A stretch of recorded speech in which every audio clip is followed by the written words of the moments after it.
No, she's so worth it, so perfect. Can I tell you what you remind me of? Skateboard, baby. Cause I wanna ride you, I wanna ride you. Something like a real tape, yeah. Cause I can't wait to lay you down. And I plan on riding all night, yeah. Till the sun comes up or the hot lights flash. I'ma play the top, you just play the bottom. As long as you rollin', you know that I'm riding. I'm about to slam it like a car door. Keep you on all four, give you it hardcore. How you deserve it, you already know the ledge. Live life over the edge. I fucked with you on the red. Look at all this blood that I bled. I took the fall, but I got up, brushed myself off, and I kept skating right to where you were located. That ass deserve an ovation. Time with you never wasted, and our conversations are spoken mainly through body language. Concept is complicated. Before I grind, I'ma need some wax. This kind of coping don't crack. I prefer to keep my bands on when I'm climbing in from the back and say I'm keeping her grounded, and she keep me on wood. My bottom bitch, I admit I don't treat you like I should. My skateboard, baby. Cause I wanna ride you, I wanna ride you. Something like a grip tape, yeah. Cause I can't wait to lay you down. And I plan on riding all night, yeah. Till the sun comes up or the hot lights flash. I'ma play the top, you just play the bottom. As long as you rollin', you know that I'm riding. There should be no debate on where you came from. Birthplace, that Golden State. I rode a 8.5, non-ply, no rollerblades on my toes. Before this thing went in vogue, I was still skating on bones. Even had a brigade of my own. Anxious, couldn't wait to leave home.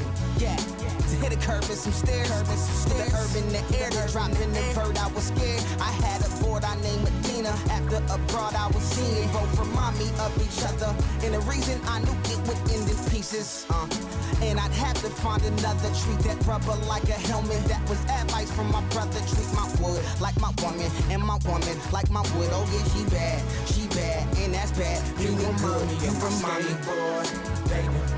Cause I wanna ride you, I wanna ride you. Something like a grip tape, yeah. Cause I can't wait to lay you down. And I plan on riding all night, yeah. Till the sun comes up or the hot lights flash. I'ma play the top, you just play the bottom. As long as you rollin', you know that I'm riding,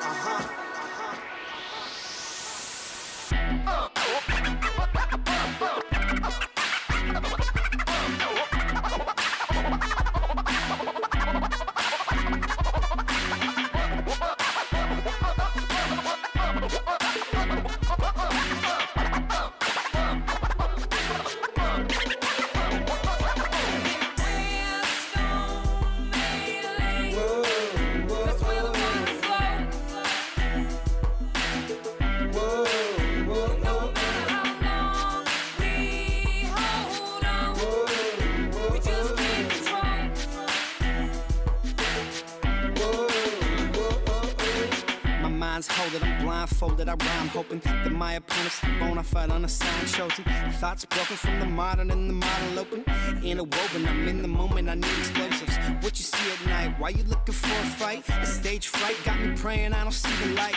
If only judge and jury, then I don't need to worry. I got a theory, I've been put in charge, write the story. So where's that organic? I need my general, highly compatible, edible, hydro been on my vegetable, audible, getting legible out of my mind, but credible. Attitude, I'm an animal, hear me, I'm breaking decimals. You hear the sound shake and see the glass break. I'm out here causing reactions, I'm on my full weight. No hate, just a smile and a new style. Close the curtain, I'm certain we gonna be a while. Some things to say, but my mind's kind of a blank page. Whoa, whoa, whoa. Wandering through this abstract, I can't gauge. Whoa, whoa, whoa. Backstage, and if God's willing, I zone in. Whoa, whoa, whoa.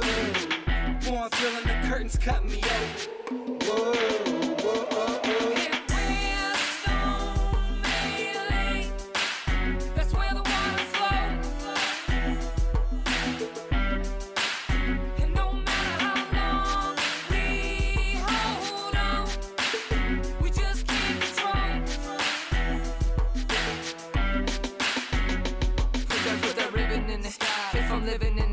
Reach the pivots of my limits if it's written in the sky. Getting by without a lot of try. It seems Would you rather frolic fame, ride a pot, but I'd rather make a game going vain on it. I make it rain on it. Your parade, I take a day off from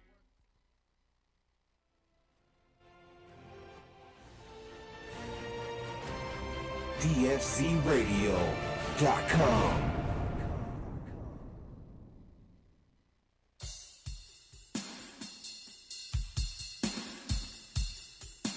Talking about the Heavy T Road Show.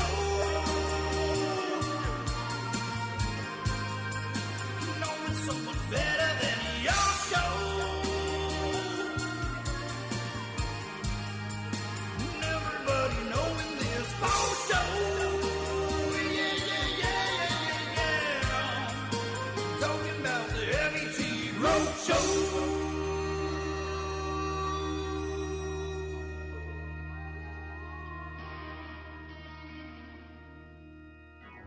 The cannabis portion of this show is designed as entertainment only for legal medicinal cannabis patients over 21 years of age and is not meant to encourage any other activity or use.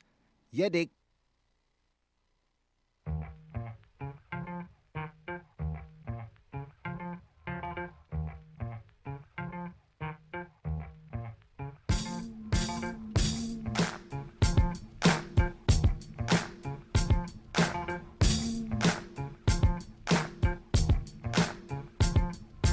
People, are you ready?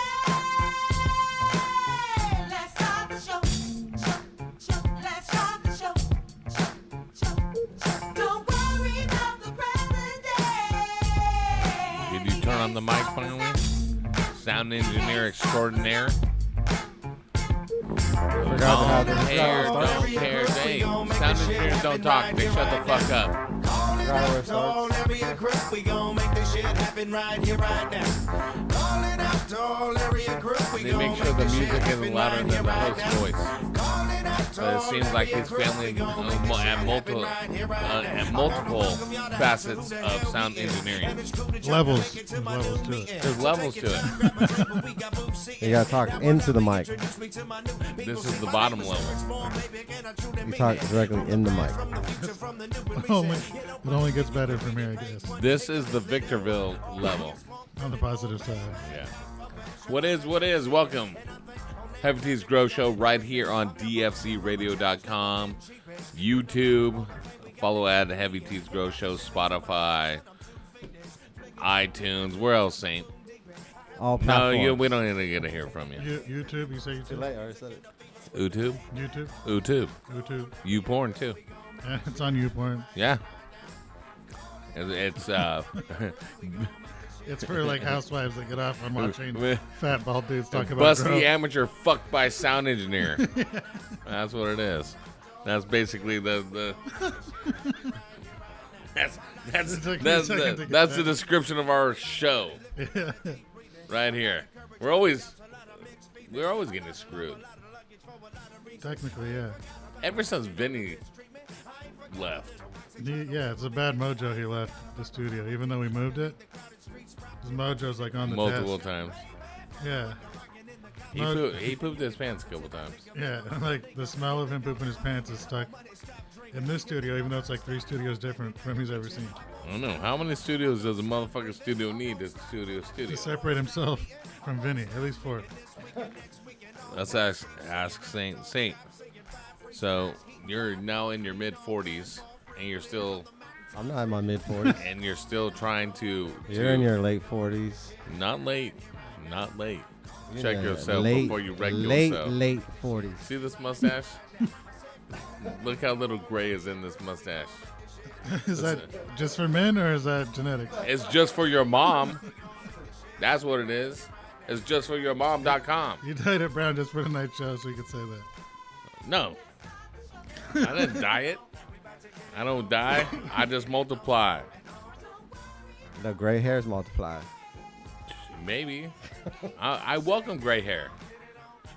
It's what's it called? Makes me look profound. Distinguished. That's the word I was looking for, Saint. Remember that time? What are you doing, Saint? You haven't loaded any of the graphics up yet. And we have our guests coming on too. Listen, it's Heavy T's Grow Show. You want to talk grow. You want to talk microbe contamination. Microbes in the air, even. Yeah, in the air. On the surface. On your penis. Yeah. My penis. Micro penis or microbes on the penis? Yeah, it's both. Microbes on the micro penis. I don't want to. I don't want to disclose the conversation I had with your wife, but both. She told you all about that? I told her keep it between me and her. She kept it. She kept it as close to her as she could. It just was. Still didn't reach. It was 7 inches short. Is she listening tonight? I don't know. Oh well. If she is, we're not. But in trouble. I'm talking about grow contamination. We have a special guest tonight.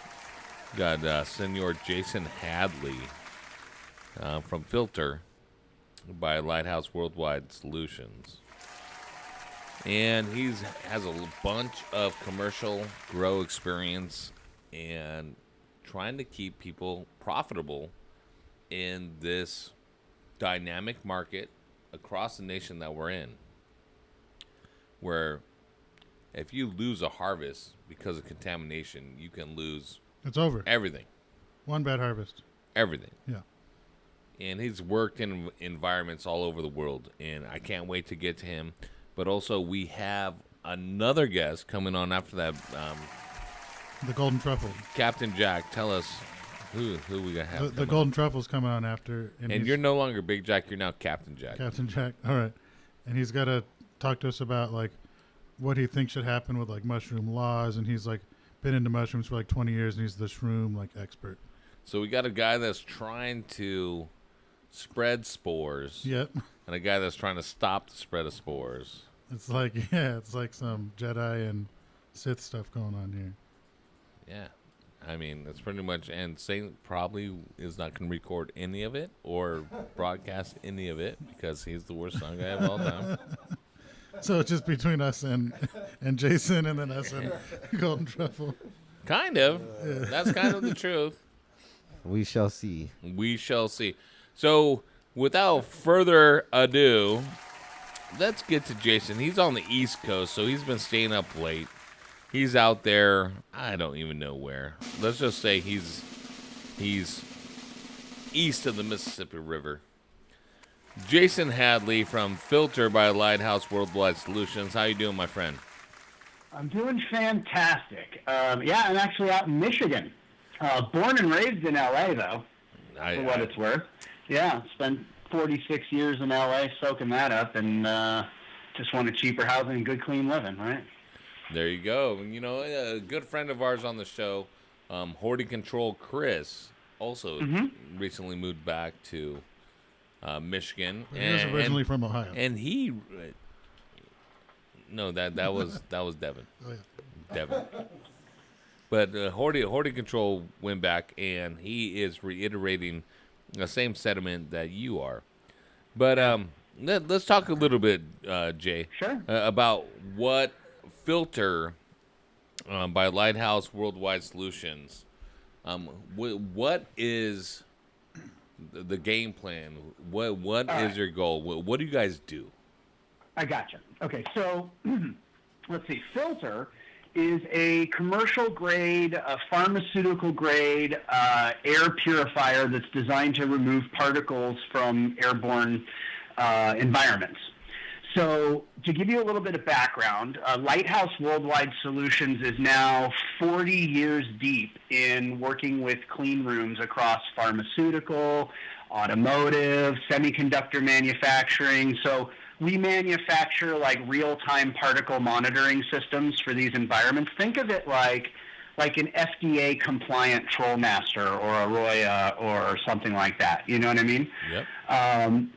So that level of industry has been highly regulated for decades. And so, you know, it turns out that some of our guys on the Filter and Lighthouse team have some experience in cannabis, and I have some experience in cannabis, and they released this air purifier kind of knowing that a newly regulated environment, a newly regulated market is going to have a really tough learning curve coming from the world of just cut the bad part off and put the rest in the turkey bag, you know? Right. And so, I mean, and that's what I did. You know, I grew in like legacy market, gray market days. And, you know, it's like those methodologies don't carry over if you have to answer to a microbe test at the end of your process.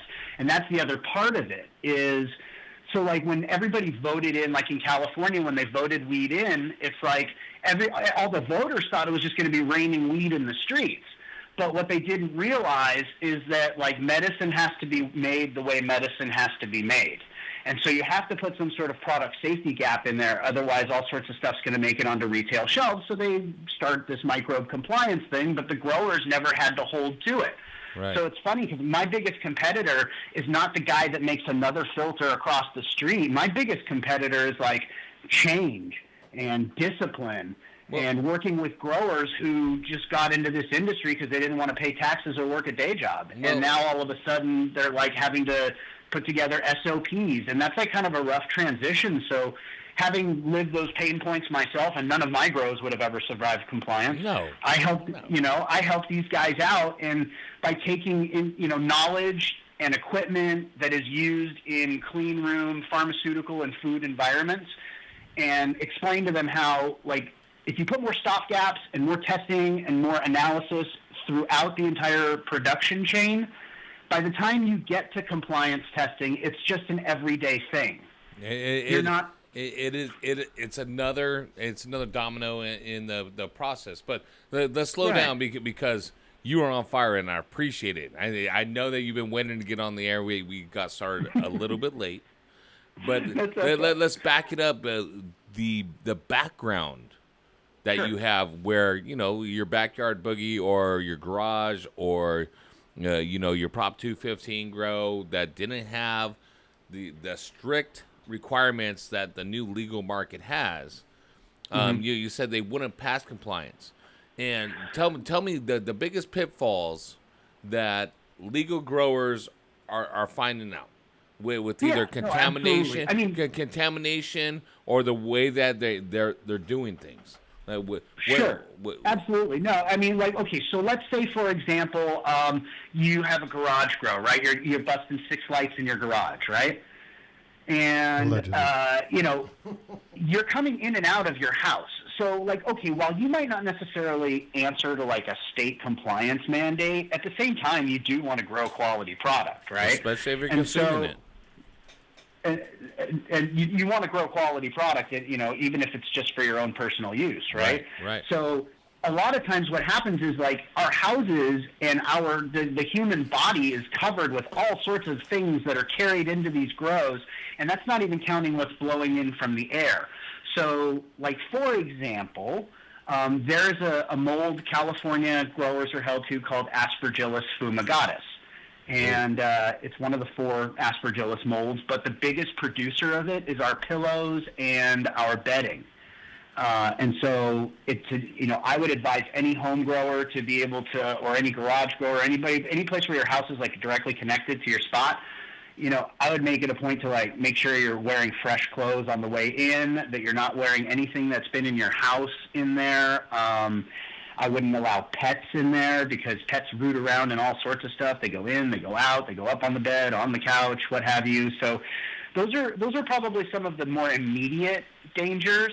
But then the other things, like from an airborne standpoint, I've been to grows where I've done, like, air sampling, where you take a device and you put, like, you know, particles onto a plate and you send it to a lab and you have it analyzed, and you'll find stuff in there that's not even supposed to be in there. I was at a facility in LA before I moved, and we found this oddball penicillium that only comes from cereal molds, and it turns out that, what do you know, they had a bakery a quarter mile upwind from them. Really? So that was blowing into, or that was a very likely suspect, I'll say that, of why that was blowing into their space, because they're downwind from it. They had a big hole in their ceiling, so, you know, it makes a lot of sense. But that's what I'm saying, is a lot of these problems enter through the air, and then we're also carrying them in on our bodies as well. So, for instance, let me ask you this on the follow-up. If it's a a penicillin from a bakery and we're eating that bakery, or if it's on our pillow and we're sleeping on that daily, what is the big deal if it gets into our grow room? What is the ramifications if these contaminants get into our grow room? Well, on one hand, it's a danger.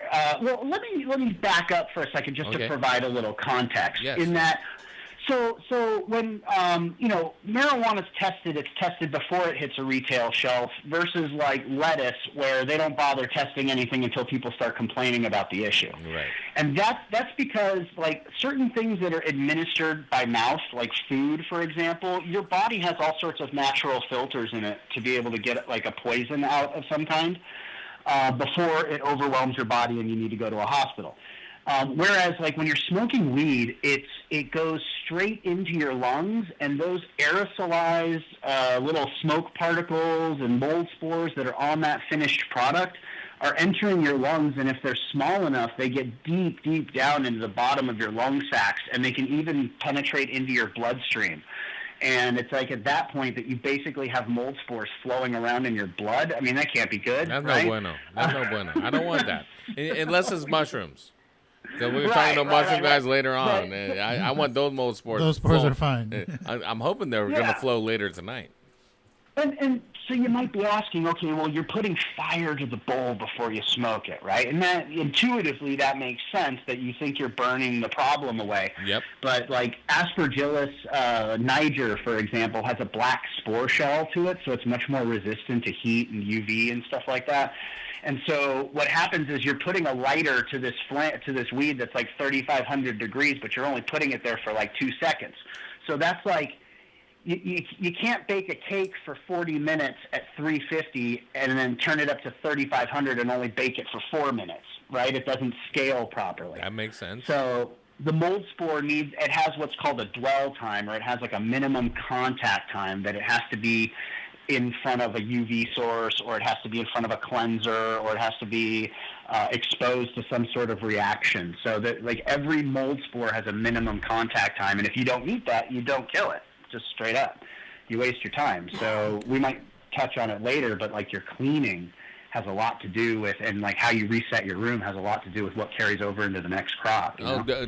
Dirty grows are the ones that always have problems, whether it be from fungus, standard things that most growers see, like powdery mildew, bud rot, or even bugs. Like if you don't have contact time, then it doesn't really matter. Like you can't just go through and spritz a couple walls and act like, I just disinfected. What or if you scrub them with something. simple green and bleach, though, Doc? Yeah, the bleach that's would better certainly do than that's better than just doing nothing. Yeah. True. However, let's also not forget that, like I said, we might jump around a little bit, but like when you're cleaning and resetting your rooms and what have you, you have to clean the surface dirt before you do the disinfection, because it's like notorious that like microbes can hide under surface dirt. So if you apply a disinfectant, the dirt's actually shielding it. You know what I'm saying? So it can come back at a later time. And so I mean, every one of your listeners can like go under their bathroom sink right now, and they can go and look at the back of a can of Lysol, and it will say kills 99.9% of whatever, and there's an asterisk. And then you look at the back label, and it says leave wet for 30 seconds to kill salmonella, leave wet 10 minutes to kill coronavirus. So you have to respect those times, because that's what the manufacturer is claiming. They will kill 99.9%, but as long as you leave it wet for 10 minutes or whatever the time is. And if it dries in 5 minutes, you got to go back and put more on. So I think kind of the transition into like more clean growing has to do with like understanding what cleaning really is. I mean, 100%. And if I'm consuming anything, I want it to be as close to 100% of whatever I'm consuming, whether through smoking, through consumption of food, beverage, whatever it is. I want it to be sterile. I want it to be free of contaminants. And Oh, thank you. Yeah, sorry, That Big one- Jack's that one might passed be me a molded. joint. Big Jack's passed me a joint over here. But because we're dealing with, and there's so many variables in grow, we're bringing things in and out. We're dealing with soils with organics in it. We're dealing with bottles from warehouses, hydro shops, all this stuff that have contaminants in. What is the right protocol for a grower? And let's make it not large scale or commercial. Let's make it the garage guy. What is the correct protocol that for them to stay as contaminant free as possible? Okay, so if I were, like I said, let's use an example, like a 6-liter in a garage, right? Right. So you're gonna create an area where you change your clothes from where you were, like a man trap. Right, like a man trap, for example. Then you might want to have the area where you keep your newts and your tools and what have you, and then you'd want to have access to like what you would call your critical area. So if you can mix all of your chemicals and all of your nutrients and all of your applications and what have you outside the room and only bring in what you need at the time you need it, that's a huge step. But the other thing too is part of the solution is how the place is built, what kind of equipment you're using, and what kind of training you're involved in. So, for example, like mold loves exposed wood. Yeah. And I can't think of any grow I never had that didn't have like wood frame tables and stuff like that I figured I'd paint later. You're old school. This was before cannon panels. Oh yeah, way before cannon. I'm like recirculating some systems drywall. and stuff like that. When Orca film came out, we were like, yeah, we're stapling some Orca film, and this shit is gonna be legit. Yeah, way better than drywall now. Oh yeah, no, yeah. I mean, I have accidentally mixed my A and B together and almost killed a $50,000 crop. I've done all those mistakes. If you haven't mopped up water on Thanksgiving, holding up dinner for your entire family, you haven't lived, right? Basically, you're not even a grower. You're not even a grower, bro. Right. So at a certain point, it was like I love the plant. I love growing it. The cops didn't like me growing it, but so I figured, all right, well, what can I do to stay in the industry? And it came down that like this compliance thing came about, and it turned out that I threw a connection at Smart Bee Controllers years ago. You were on the show years ago with Smart Bee, back in our very first studio. I sure was. Yeah, and, you came. That's why it's good to be back. It's good, man. Yeah. And so anyway, it turns out the guys from Filter were looking to buy Smart Bee at the time, and I met them, and then nothing ever came of it. But then they called me later and were like, we're coming out with this filter. And I was like, well, I don't know anything about microbes. And they said, we'll teach you everything you need to know. And I was like, bomb diggity, let's do this. So the reason I say that is because, like, I learned all of this stuff because I talk about it 8 hours a day. But I also teach it as well. So I'll do, like, facility lectures or cannabis science conference lectures and stuff like that. And it's really about like what I call like translating PhD to THC is like, because these are, clean room people. They're staunch and stodgy and very methodical and everything's white, right? But cannabis isn't like that. So we got to figure out what works, what doesn't work, what's within budget, and what can you MacGyver your way around. And so that's what I was asking kind of before. Is that we have a clean room, right? The guys that at Filter, they're like, dude, we work with pharma, aerospace, all different types of industries that it is absolutely imperative that it stays as clean as possible. They all have critical areas. And now it's the grow space as well, but we're bringing in variables like soils, grow medias, bottles, different plants, and we unfortunately a lot of commercial guys, I don't understand why either, Jason, because they don't keep their own genetics. They buy fucking clones from third parties. And I'm like, what the fuck are you doing? Like, if you want to stay clean, like, why do you always have problems? Because you're bringing new shit in all the time. But the same token, I'm thinking about microbe contamination and guys running ocean forest that It's been sitting on a dock up in NorCal on a flatbed down to SoCal, and it's getting rained on, exposed to whatever in every warehouse between here and there, and it shows up, and now it's in their clean room. How do we mitigate? How do we mitigate those problems? That makes for sometimes a very uncomfortable conversation with clients. Well, tell us, man. Hey, have an uncomfortable conversation with them right here. Talk to that client. Okay, so here's the thing you have to consider. It's like, what do you need to do to get by? Let's be real about this, right? Like, end gaming the system. So keep in mind, soils, coir, stuff like that, it has like 40,000 different microbes within a teaspoon of that stuff. So personally, obviously the better, coming from a risk management perspective, you'd probably want to, move to more inert media. But obviously that's not a thing that some people are willing to do. But here's the thing, like, again, if you're trying to pass some sort of compliance, you only need to pass for the things that they're testing you for. So it's like, as long as you don't have aspergillus or any of those varieties that are there, you're cool. You can have all the microbes in there you want.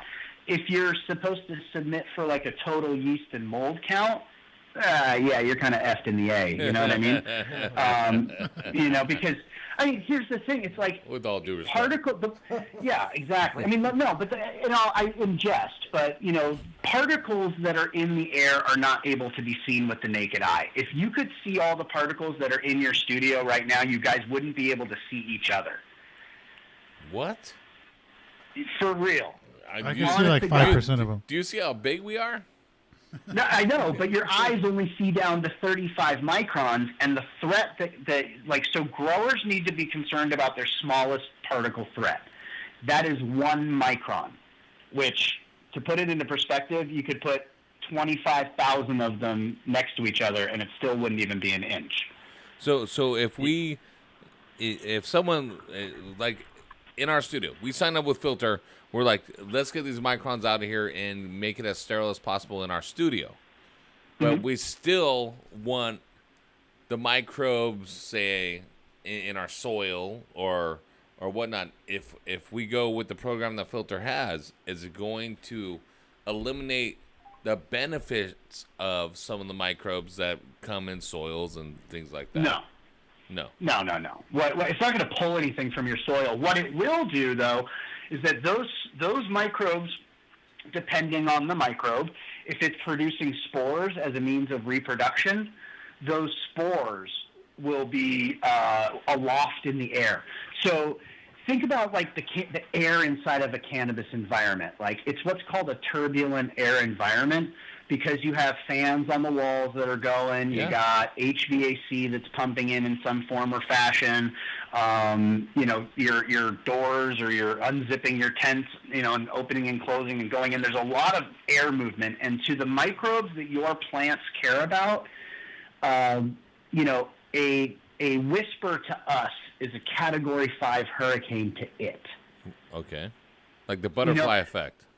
Right. So in other words, like, that 1 micron particle, like a mold spore, for example, if you were to drop it in perfectly still air, like if you were to drop it 1 meter in totally undisturbed air, it would still take almost 5 hours to fall 1 meter if it was not disturbed. So in these tent environments, in these grow room environments, in these commercial environments, these things are continually being lofted in the air. So, like, a lot of people spec'd in their HVAC for cooling capacity against their lights, but they never, up until recently, started thinking about the filtration side of their HVAC. So we Filter supplements the air filtration, so you don't have to rip out and replace an entire HVAC system. You just have something attacking the particle problem. But the microbes are still there within the root zone or the rhizosphere. Oh, yeah. And make it happen. Absolutely. It's not going to drop anything out of your soil, that's for sure. So, I mean, if you can keep it to the soil, some of the issues that come from that, though, are just that, the soil microbes can produce spores. If those spores get moved around the room, if they've had a 450 million year career out of being opportunists, and they replicate at a pretty insane rate. So, like, 1 mold spore, when it roots, and it grows a stalk and it grows more spores, those could be in the hundreds to the thousands, depending on the species of mold. Well, and there's a symbiotic relationship between Homo sapiens and biology and what we eat and what's available in the soil and different bacterias, different things. But now we are trying to contain those and put it into a 5-gallon pot in a 2-month cycle, and like, hey, well, what are we supposed to do? You want to keep it as sterile as possible. We're talking with Jason Hadley from Filter Science. Go to FILTRscience.com to learn more about it right now. While you're listening to Jason over here. So this is what I'm thinking, dude. Is the probiotic community in our industry, the guys that are using labs, that are fermenting, and more organic is more better. Is this a fallacy, or is there something to that? Because to me, more contaminants, more fermentation, there's more things that can go wrong. I want to keep my grow as sterile as possible, whether I'm in soil. And by the way, I use inert media. That is my preferred grow style. But nonetheless, there's people that listen to the show and stuff that may have a question like that. No, it's a valid question, completely valid. So, I would say, I see nothing wrong with, the organic movement and all that stuff. It's just, again, we're talking about, plant quality, plant health, and compliance for profitability, if that's what you have to answer to. Do you think that, to me, and I'm going to say this as my opinion, sure, that a lot of times when they're doing the probiotic way of doing it, is that it's just luck a lot of the times, that some shit didn't, and literally shit didn't spoil or bite them in the ass. Sterility. So you start from a zero sum, and you are putting in what you need to put in, and ensuring that it's contaminant free is the best way to go. But that's just I think I understand your question. So keep in mind that there are microbes that are beneficial to the plant, and there are microbes that are pathogenic to the plant or harmful to the plant. Right. So the ones that help the plant, that like transport nutrients or like aid in absorptions of different things, or do whatever jobs that they do, man, let them keep doing their due. The things that you care about are the things that are pathogenic, that are more likely to like stunt growth or create outbreaks on your plants or your walls or your surfaces, stuff like that. So that's really, and a lot of that comes down to the cleaning. Now, that doesn't mean that your media doesn't have some of those pathogenic things in it. So if you are willing to assume that risk, then you probably want to hedge your bets against it as best as possible. Like, for example, if you have the ability to cover the media with something, like if you were using like Panda Squares or something, just to keep some of that airflow away so that spores aren't constantly being blown up. Or, for example, when you're doing transplanting, I would advise against doing any kind of transplanting in the room that you're going to be cultivating in. I would create a separate space for you to do your transplanting in, because every scoop of dirt is kicking particles up into the space that you can't see with the naked eye. You can see it with instrumentation. So, to be fair, like I sell a product called a particle counter. Right. And this is a device that is used in pharmaceutical clean rooms in order to measure the particle load in the air so that they can maintain their clean room classification, so they have to regularly report these numbers to the FDA and stuff. So, but how that applies to cannabis, and admittedly it's a tool probably more geared towards the commercial side of the business, but that being said, you can take a particle counter and you can test various areas of your room, and you can start to see, like, it will kind of sniff out the particle problems by, once you learn how to read all the data that's on the device, you can start to see where there might be areas of or sections of the garden that might be experiencing some sort of particle outbreak. Now, the question becomes, what is that particle? I mean, if it's drywall dust, you just maybe might want to talk about more filtration in your HVAC. Hey, those nugs are a little bit harsher. Fuck it. Yeah. So the chart that is on the screen that's called a MERV chart.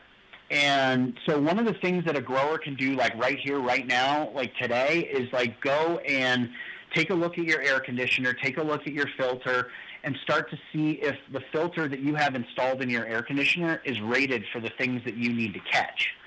So, for example, on that MERV chart, I think your smallest particle threat, 1 micron and up. So if you had a MERV 13 filter in there, you'd be catching 90% or better of particles that are 1 micron and up. That's pretty good odds, right? Like only 1 out of 10 are ideally getting through.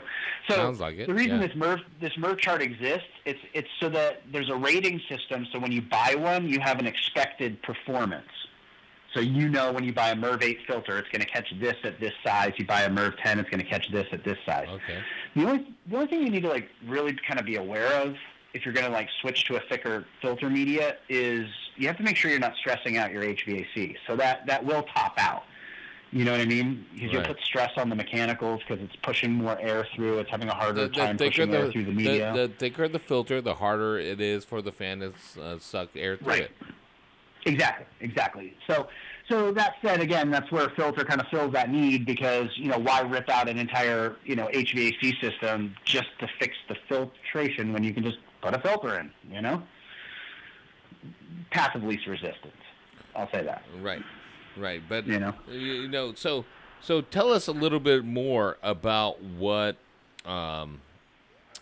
Filter or Lighthouse has been doing. They've been doing this for over 40 years. This is not a fly-by-night. They decided to build a business around the newly regulated cannabis industry. They have been doing this in pharma and food. They've been doing it for a long, long time. Correct. So I will clarify just for the sake of complete disclosure. So particle counters, air samplers, 40 years of service. They've been hitting that. We've been selling those to Pfizer, Moderna, Johnson & Johnson for decades, right? The filter unit, however, was to answer the call of the cannabis industry because what is the filter unit called? What's the brand name that someone could find it at?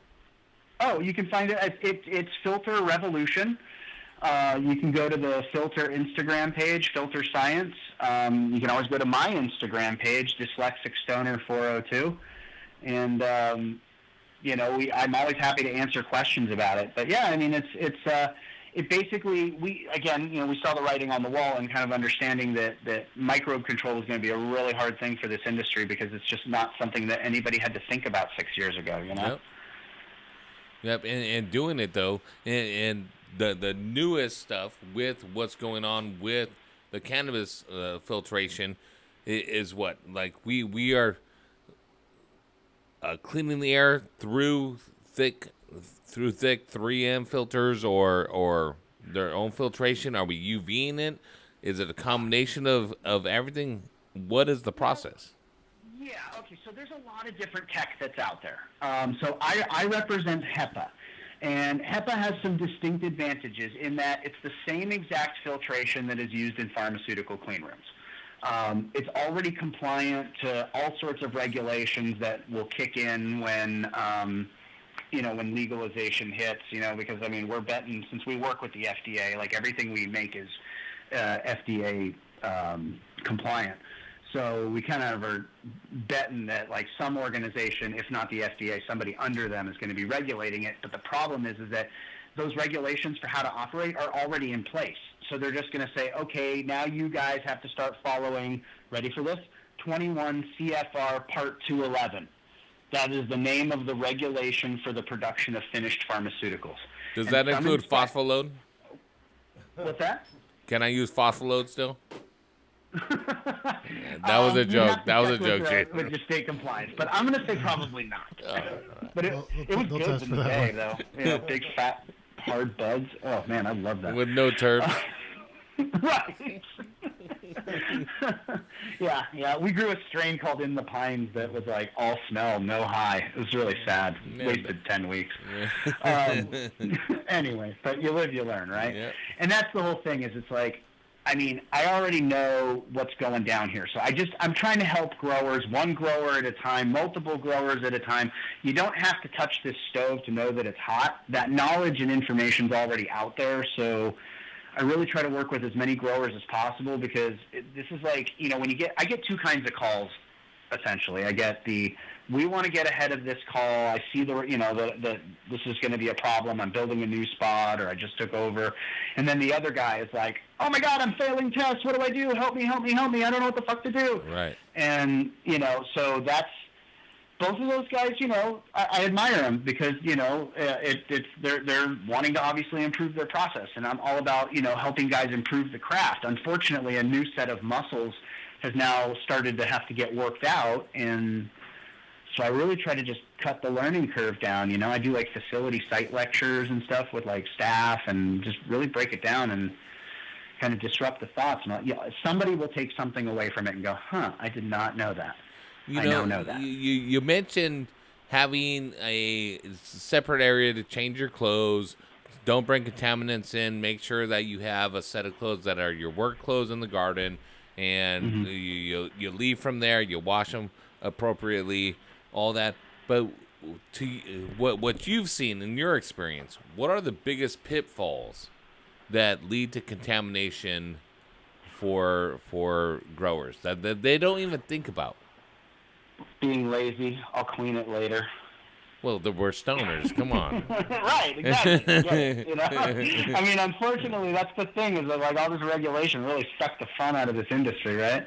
So it's like, yeah, that's what it comes down to. It's like, you know, the longer something festers, the longer it has an opportunity to become, you know, a place where contaminants can produce. You probably want to avoid like cross-contamination where you can, where like if you're going to be, you know, working with one plant and then working with another plant, I would suggest changing your gloves or applying some hand sanitizer. Or for some of the growers out there, maybe just start wearing gloves, you know? Yeah. That's a thing.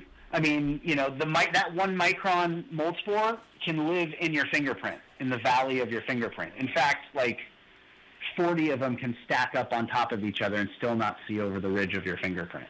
Yeah, but Right. I will say, as a dude that has 25 years plus experience in the garden, you're working around plants that have a resin that is sticky, and you're moving room to room, and you're not able to change your clothes in between room to room in the same facility, and you're sticking. There's gonna be shit sticking to you, you know, and just by a byproduct like the THC or whatever. If I'm in there and I'm picking leaves and I'm doing this and doing my pruning, and I move to room 2, even if I'm not using. If I change my gloves and I'm not using the same shears or anything, because right now out here on the West Coast, HLV is a huge thing that is being cross-contaminated across the board on a lot of everyone's favorite strains. That are killing yields. But, I mean, you move side to side. I mean, my employees are going to need fucking 10 different shirts to change out.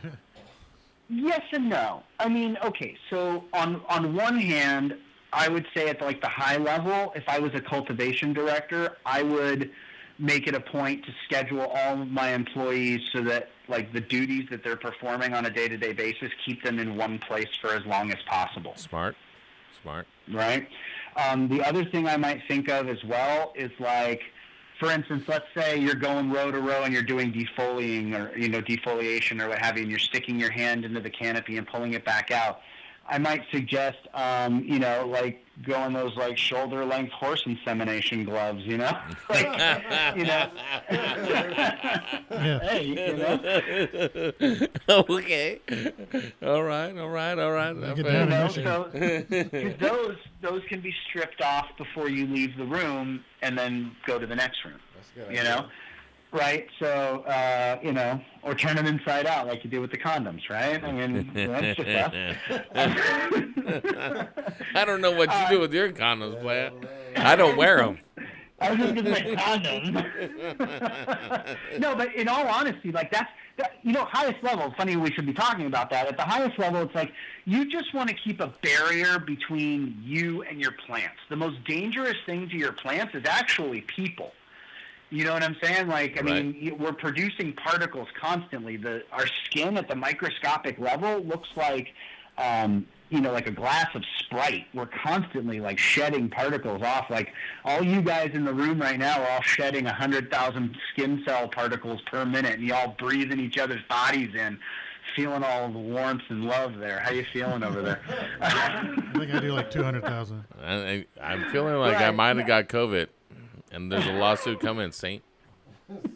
You know, it's funny actually. We meet the FDA emergency use guidelines for air purification versus COVID. So, if if we can handle COVID particles and stuff that COVID rides on, we can handle like mold spores, bacteria on dust, stuff like that. Remember, the smallest threat is 1 micron, but powdery mildew is like 30 to 50 microns. Right. So.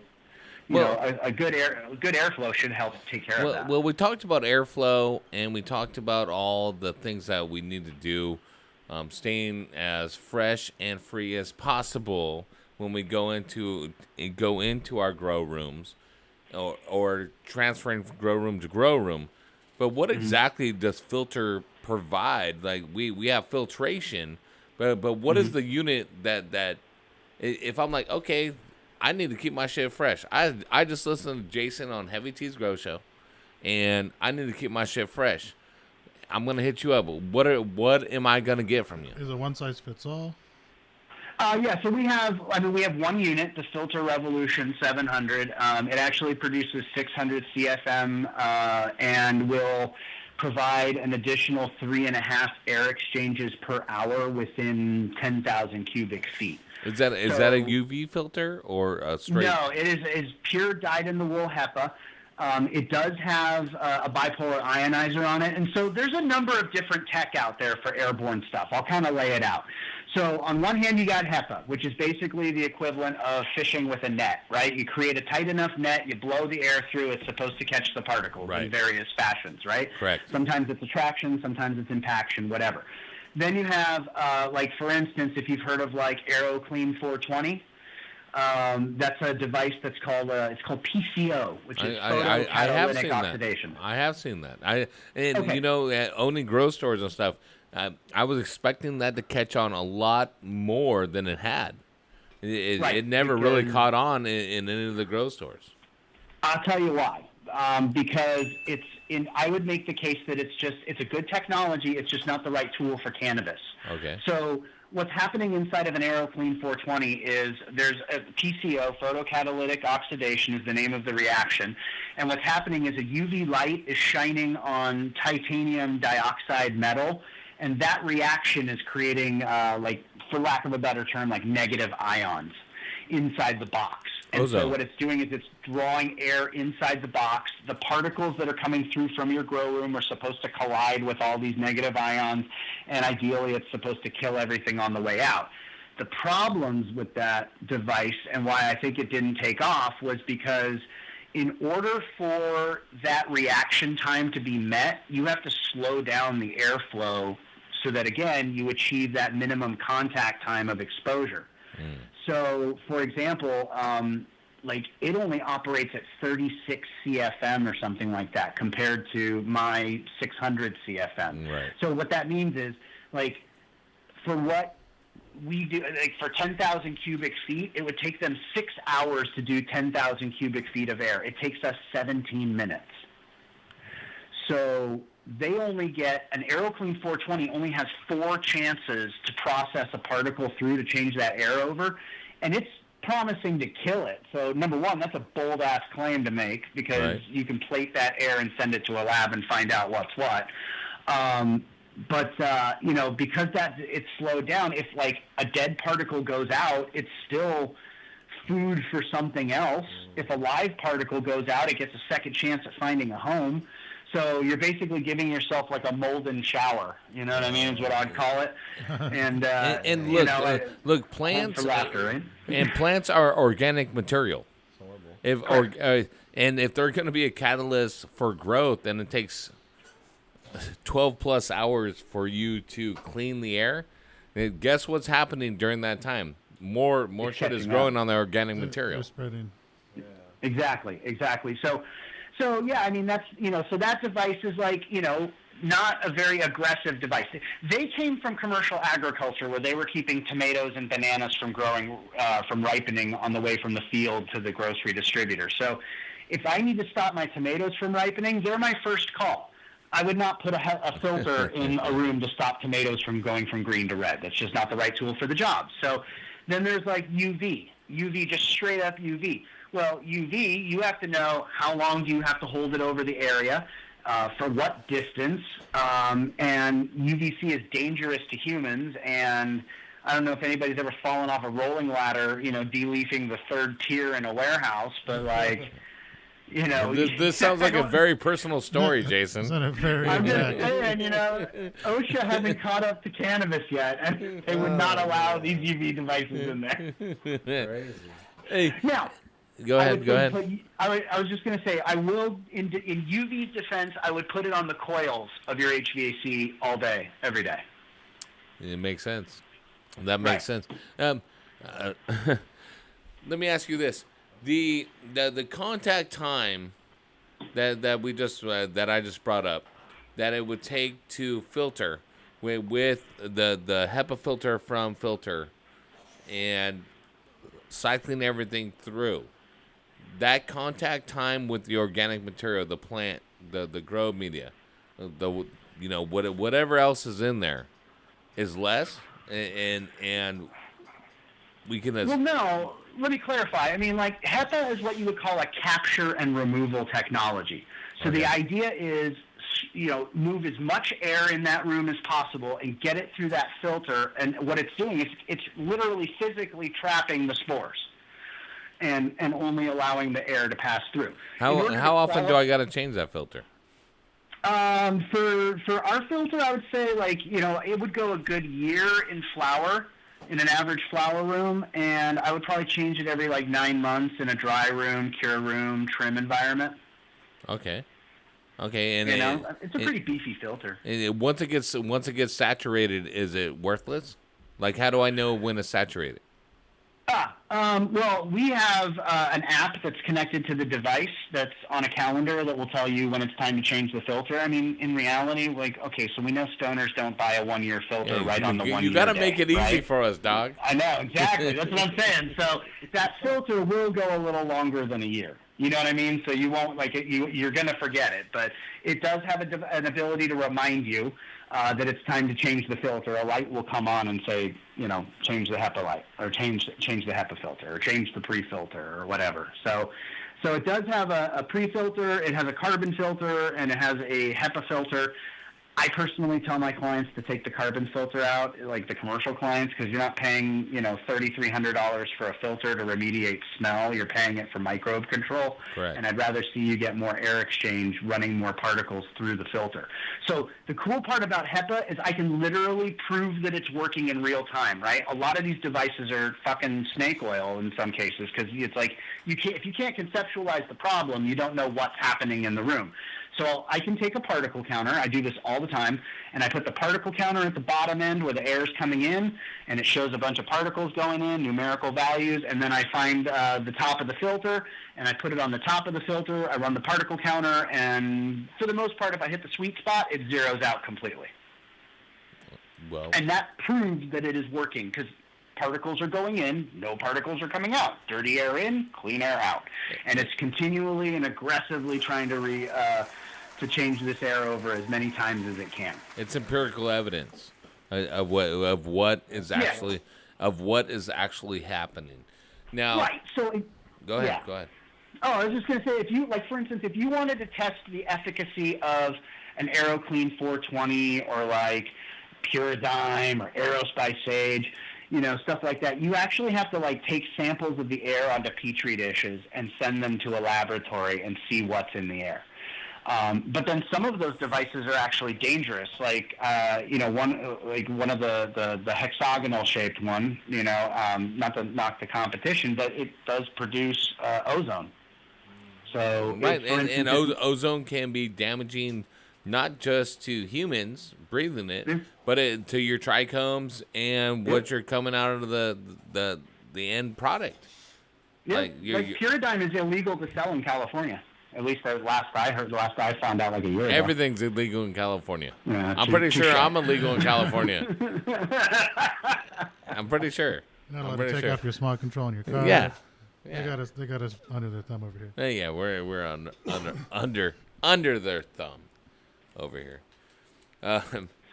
So Jason, if you have one thing to leave our listeners with about microbe, about sterility, about growing the best possible medicine, the best possible cannabis, and I agree with Jason of what he's been saying about the purity of making things as pure as possible. We don't want this nonsense.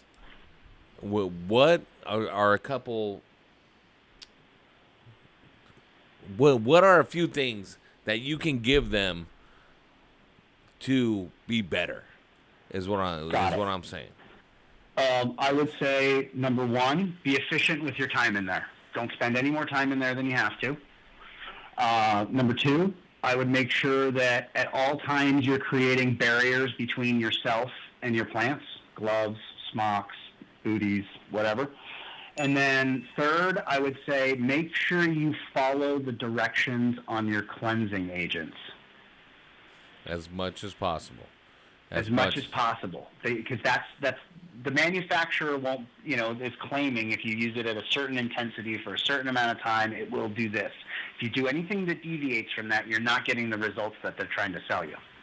Absolutely. And I have a follow-up question for you, because I've seen your post and Dyslexic Stoner 402 on Instagram. Go follow this fool. This fool got this is dropping knowledge left and right. Bam, bam, bam. He's like, I got to mix the knowledge with the dick jokes, right? Helps the medicine go down.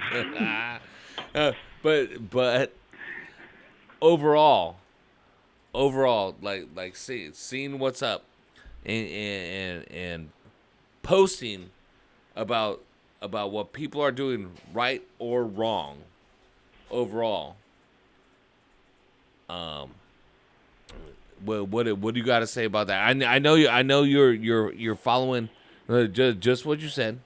We're gonna do this. We're gonna make sure that things are straight and narrow, but these guys are gonna be messing up left and right.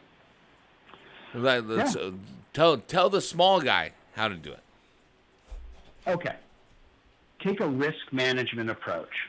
Look at everything you're doing and ask yourself, what could possibly transfer a microbe? What am I touching this to this? Am I walking clean over dirty? Take a look at your process and see what's going on. Are you growing in a bedroom and the air is being pulled in from the rest of the house? Those types of things. And the other side of it too is like, there's no judgments, man. Like, we're all just doing our best. And I just want to help growers to become better growers, because I don't want to see pharma take over this industry. I want to see growers. I mean, like, this whole industry has been built on sticking it to the man. And just because, like, a new obstacle is coming into the way of the industry doesn't mean that we're not going to figure out a way around it or beat them at their own game. I agree, brother. Yeah, I appreciate you taking the time to educate the Duff Free Nation. We got Jason Hadley.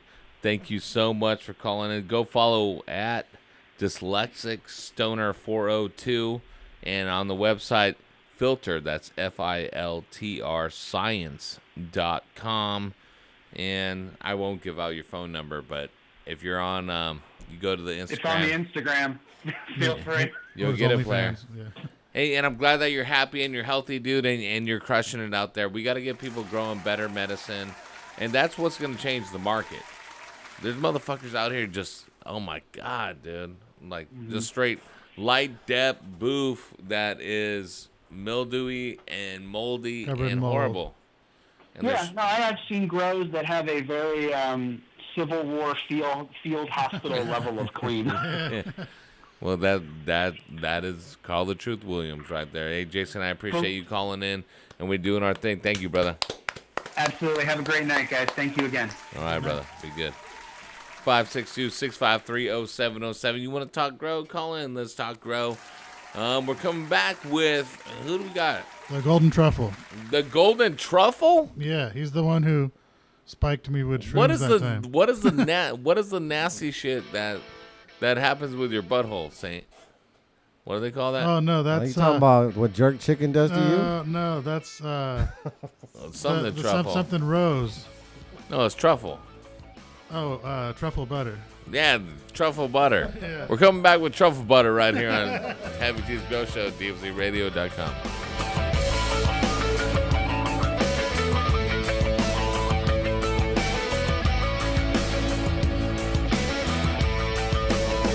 A revolution never come with a warning. A revolution never sends you an omen. A revolution just arrive like the morning. Ring the alarm, we come to wake up the snoring. They're telling you to never worry about the future. They're telling you to never worry about the torture. They're telling you that you will never see the horror. Spend it all today and we will bill you tomorrow. 3-piece suits and bank accounts in Bahamas. Wall Street crime will never send you to the slammer. Tell all the children in the arms of the mamas. The F-15 is a homicide bomber.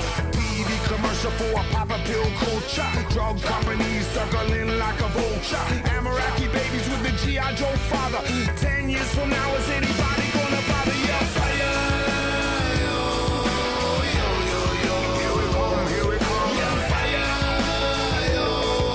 Revolution will come. Yeah, fire. Yeah, fire.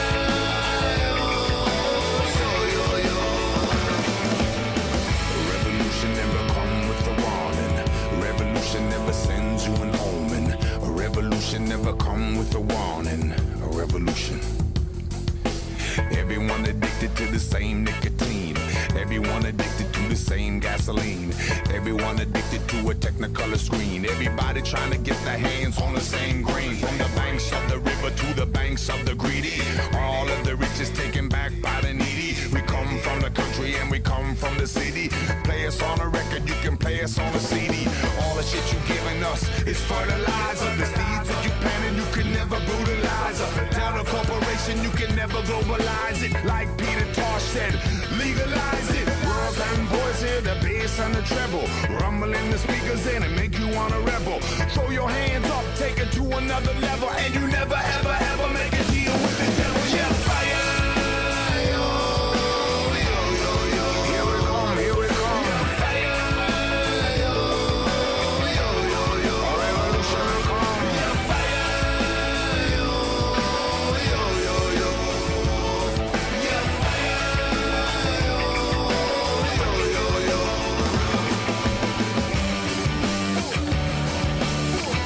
Throw your hands up. Come on, come on. Throw your hands up. Put 'em up, put 'em up. Throw your hands up. Throw your hands up. Revolution never come with a warning. Revolution never send you an omen. Revolution never come with a warning.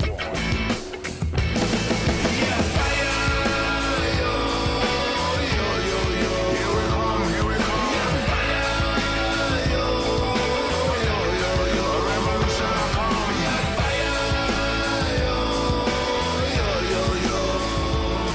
Yeah, fire. Revolution never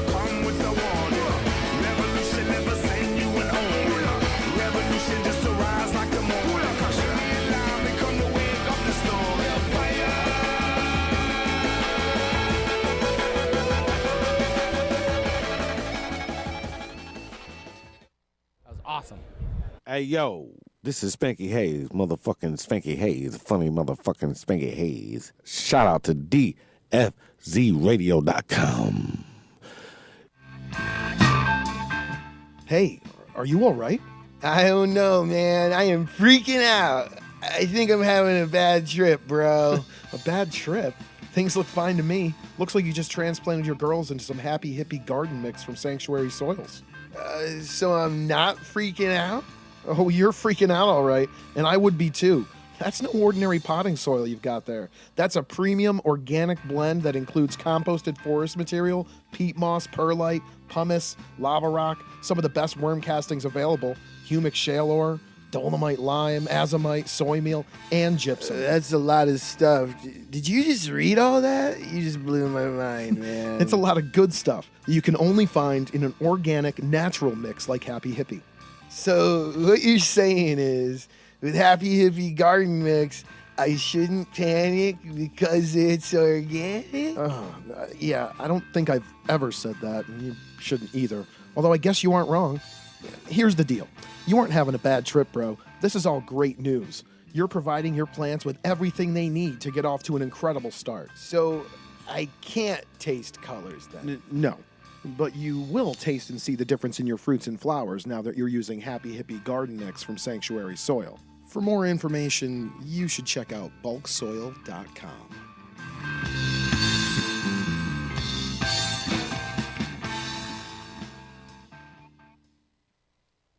You know I'ma always buy from a Coco fucking ninja.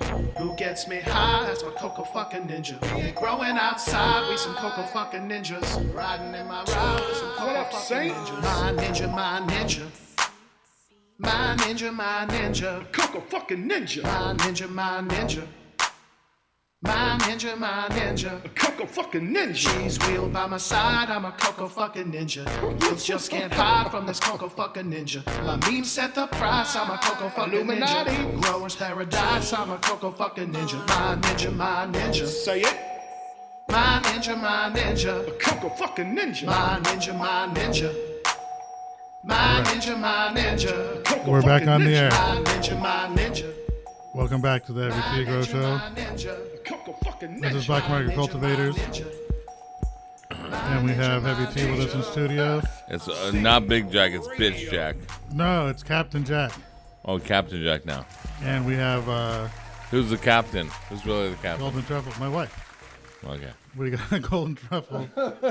The Golden Truffle on the line. If you're watching House of Dragon, it's pretty much Jack is whoever Rhaenyra was married to. I've never watched that show, but I'll agree. Yeah, you're the worst. All right. I just have to do whatever my wife says. So who you got? We got the Golden Truffle. Truffle butter. The Golden Truffle butter. We don't offer truffle butter just yet. Truffle butter. Maybe in the future we will offer psychedelic truffle butter, but not just yet. I mean, I'd be interested. You're already interested. You want to know how it's made? We can't tell you. As long as it's psychedelic, yeah. I don't want to hear about the other part. All right. Go ahead, Jack. Yeah, so we got truffle butter. And hold on. There's a roach on the table. Is there? Is there a roach or a joint? It's flat. Hold on. Should that shit run back? Yeah, I just saw a bug crawl out of the corner of my eye too. It went season, man. The heat. It went into the mic right there, under the table. Get the torch. Torch him up. Hey, okay. Are you gonna talk with truffle butter or not? Yeah, but I got distracted. I almost got attacked by a roach here in the studio. You gotta hype him up. Now you know why we had you call in. We didn't want you getting attacked. I'm glad you protected me. Yeah. So. And besides that, we got hot chicks and bikinis and boots in there. So everything I know about this dude's all alleged. And allegedly, he's been selling psychedelic shrooms for 20 years. Man, you're the worst. And that's you're his the background. worst. You mean that he has been involved in the psychedelic community? No, you could buy shrooms from him. Oh my god. Well, I know a guy you can buy shrooms from. Yeah. Not this guy. Not truffle butter. Allegedly, not him. Golden truffle has nothing to do with that. Yeah, the golden truffle, yeah. Truffle butter, no. Go ahead, Jack. You're the worst. Yeah, so we're going. So that's his background, and now he's got to tell us like. All right, let me take over this interview right here. You take over. Jack is a I fan told of you I yours. got to do it. No, I think you've had it a couple times while on the show in the past at the old studio. Golden Truffle, this what's up. So check it out. Psychedelics have been at the forefront of a lot of legalization in the PNW and now throughout California and other states, and specifically mushrooms, right? Mm-hmm. And making it happen. Tell us a little bit about your history with psychoactives, as well as what's going on in these states, here in California and PNW. I'm in California, in SoCal. So, I think like most of us, my first experience with mushrooms was just eating a couple things that a buddy brings over in a bag while you're in your late teens, early 20s, and you either fucking loved it or you were scared from psychedelics for the rest of your life. And I was one of those people who loved it. And, just start grabbing more and go Costco style, right? And then you just find out everyone else likes it. So that's kind of how you get deeper in the culture, per se, correct? And I actually cultivated them. I did the useshroomery.org. If you want to grow mushrooms, it's a great place to educate yourself if you know how to navigate forums easily. I did the brown rice flour tech, and then I also did a rye grain tech, which is pretty much, I think, one of the best ones out there. And it's just, and actually with your last guest, air filtration is critical because spores are actually a lot worse in the game of mushrooms than they are with herb, like with how much damage it can do. I had a friend who just lost a bunch of shit due to contamination. So, I tried regular mushrooms. I fucking loved them. They fucking really helped unlock some, demons in me, per se. And I kept enjoying them recreationally. And occasionally, you'd have that trip that actually, you learn something about yourself and you level up as a human. And now we've got another side of people who, like I said, their other experience of shrooms, their first time is they ate a couple mushrooms, they saw the devil, they'll never touch psychedelics again. And that was about 20 years ago, So I have seen mushrooms kind of be out of the light for a long time, just kind of like that and acid. People are like, you trip, you're crazy. And now it's turned into a whole culture where people are like, I microdose every fucking day, and it's helped my life. Soccer moms are microdosing. Was that? Soccer moms are microdosing. Oh yeah, totally. But you know what? They're it's good though. I've seen good results.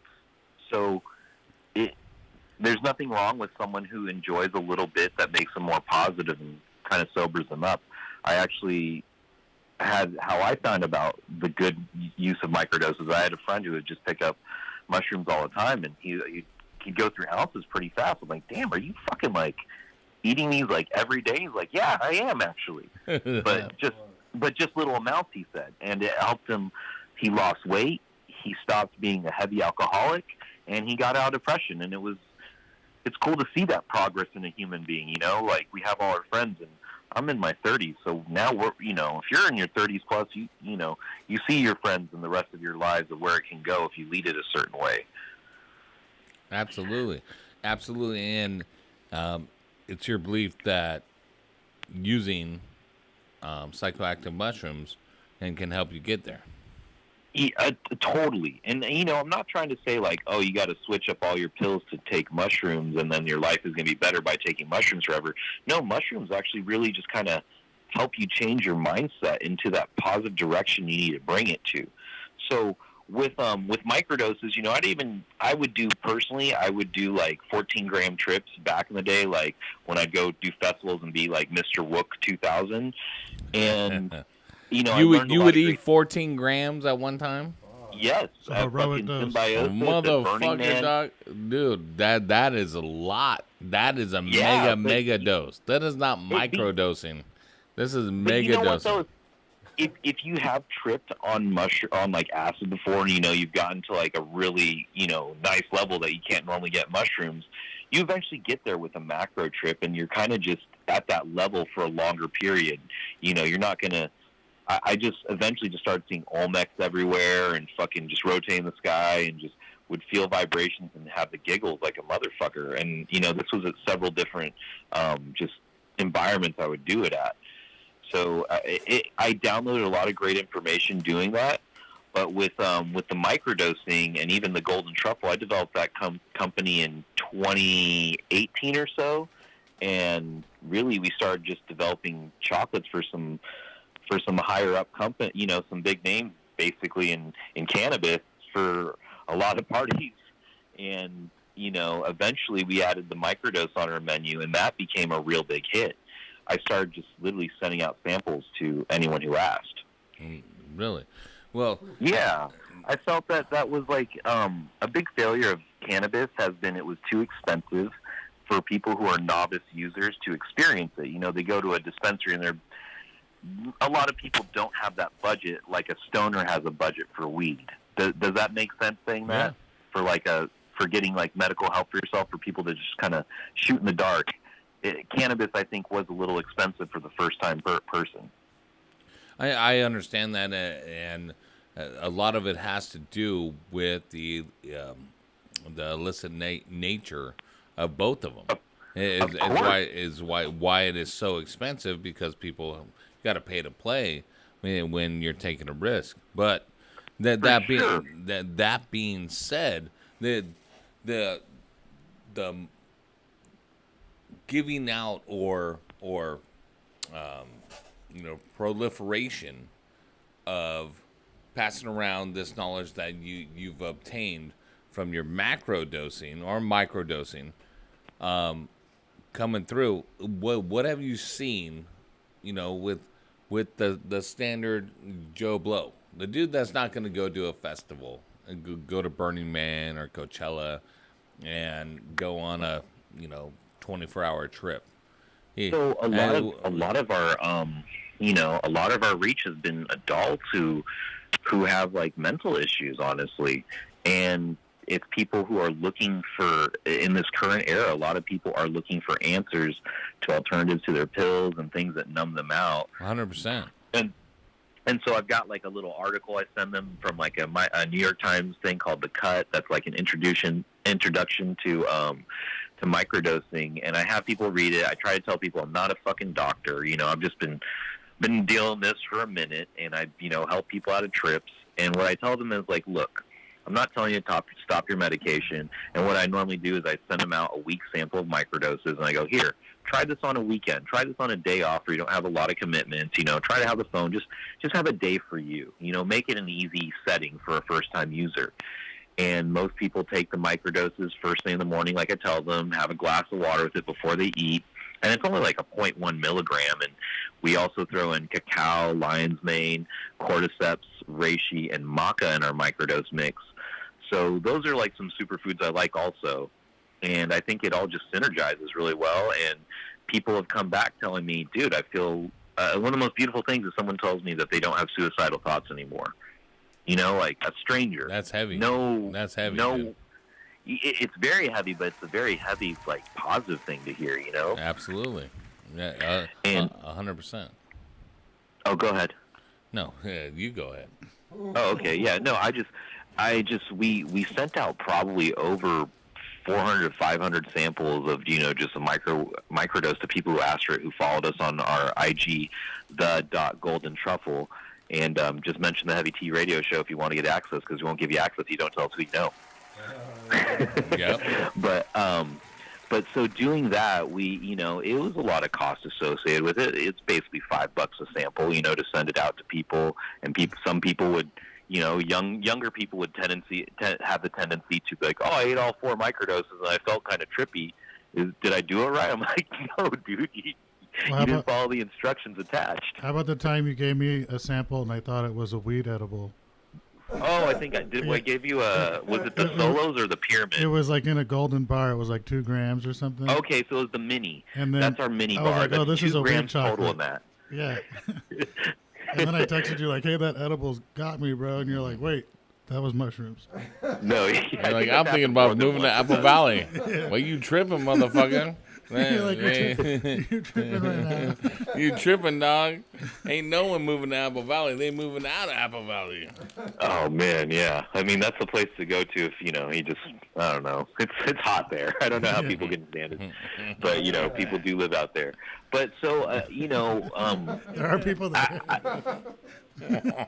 It's interesting. If you're at Apple Valley right now, it's probably like 80 degrees, 75 degrees, and there's fucking tweakers all over, fucking on their bikes. And It's like a true And sight. rattlesnakes. Sounds like an episode of Beavis and Butthead. That's where you don't want to do your microdosing. Around No, rattlesnakes, I would tweakers, definitely in Apple recommend Valley. you trip in a very comfortable setting. But so See? a lot of feedback we got with the microdoses. It was changing people's lives. I had people who were eventually able to stop an Army vet from since the first Gulf War, Army guy. Like on 8 types of medication, couldn't really ever sleep properly. And he told me recently, he's like, dude, I'd stop. He eats probably about a half gram to a gram a day of our product, maybe less. I don't know. This is what he told me. And he's stopped taking 8 types of medication, can sleep like a baby. And so he tries to turn me on to other veterans and stuff like that. And that makes me really happy that that we've developed a product that helps people live normal lives, lives the lives that they desire to by taking all this pharma and, it fucks them up most of the pharma. So this unfucks them, and that makes me really happy to hear. Yeah, and Prevents the suicides? It prevents no suicide. I mean, it's like one of my little sister's friends. She has she had twin brothers who were depressed from COVID, and they weren't going out. They weren't like doing anything. They were always going to the gyms before, and they're twins. So they both got really super depressed. Were just fucking stuck in their rooms, probably just stuck in the digital world. And she gave them a bottle of micros, and now they're back to life again. And it's crazy because I have so many anecdotal stories that are just like, it fucking works. Some people, maybe like a couple people have been like, it didn't do it for me, and that's okay. It didn't do it for you. But for other people who it does do it for, I'm like, fuck yeah. And that's why I kind of offer free samples of microdoses from our company for people in need. Like if we've got your addresses down in a database, sorry, we have to make sure people aren't trying to scam us for 3.4 grams every week. But, it is something that is important to me, and I think right now what we are seeing with the current access to this for legalization is, and the current mindset that you're going to see a lot of companies do, is they're going to have the adaptogenic, cordyceps, lion's mane, reishi, all those mushrooms in one pill that you take, and then you take the psilocybin in another pill. But now they're making you buy 2 pills. Now your fucking microdose is going to be at like $75 to $100 a month, and that kind of excludes some people for their mental health. A lot of, like, let's just be honest, not everyone can fucking afford $100 to throw at something that may not work for them. If it does work, and if it does work, that's cool, but still $100 a month. But with like Golden Truffle, like we're trying to, eventually I do want it to get like, I want to lower my price point to like $20 a bottle, because if that's what it can, like $20 for a month for you to be able to fucking get your brain back in a right place, helps moms with PPD, helps people with depression, helps people with focus. Like that makes sense, but not like we're going to fucking sell it for $100. We're going to profit. We're going to chat our way out. We're going to fucking ride Lambos and fucking, while profiting off of mental health. That's just, I don't know, it's kind of fucked up, Well, I know it is, but if you pick me up in your Lambo, I'm down. Or at least like but the Corvette with the engine in the back, at least. Yeah, light blue. Yeah. But no, straight up. Beige interior. All jokes aside, all mushrooms are not created equal, right? There is a larger psychoactive profile for certain things. There's more psilocin in our mushrooms in the Golden Truffle than there are in most other mushrooms, and that's actually, I think, a really big plus. I've been using the same Tell source. me more about that. Tell me more about how if someone wants to explore, open their mind's eye, so to speak, their third eye. So we one of the most important things I believe is someone who has helps people have safe access for a very long time is we need proper dosing. So we actually have a bar called the Trip Bar, which is an 8-gram bar, which is the size of most 3 or 4 gram bars. And that's like if you want to fucking go somewhere, if you want to talk to God for a little bit, if you want to discover yourself and have some ego death. We shared that on the show in the other fucking studio. thing. The Anunnaki? Yeah, we shared that in the other studio. I It's the gold bar with all the little cities I on it. forget that couple that was there. They both took 2 grams, but we all ate it that day. I Dutch had think some. they went to the bar next door and had a swinger party. Yeah, Dutch, you and me had some. We all ate that. See, there bar. you go. You I have some golden didn't truffles, have you no might have swinger party. end up in a swinger party in a good way. I was not there. I went home. You didn't have the pineapple. I Hawaiian went shirt home on. and got the sweats. But okay, so one thing is like we don't use research chemicals. We don't do 4-ACO DMT, which is like what most people are experiencing in polka dot bars, 1-Up bars, like anything that you can buy the packaging for. We don't use that. I don't buy random packs and underbid growers and go, oh, okay, like let me get a pack for fucking X amount of price, and then go to someone next week and change up the supply chain. We use the same chocolate, Calibit, super nice sustainable chocolate. We use the same albino mushrooms I've been getting from the same source for like almost 15 years now. And the reason why we keep going to these is everyone comes back going, man, these fucking hit fast. I feel great. Like it's just not too wild of a trip when you have a couple grams. Consistency. And you're building yes, a and I brand. think It's that's consistent. super important. Yeah, that's kind of part of the Golden Truffles vibe is, we use the same fruit.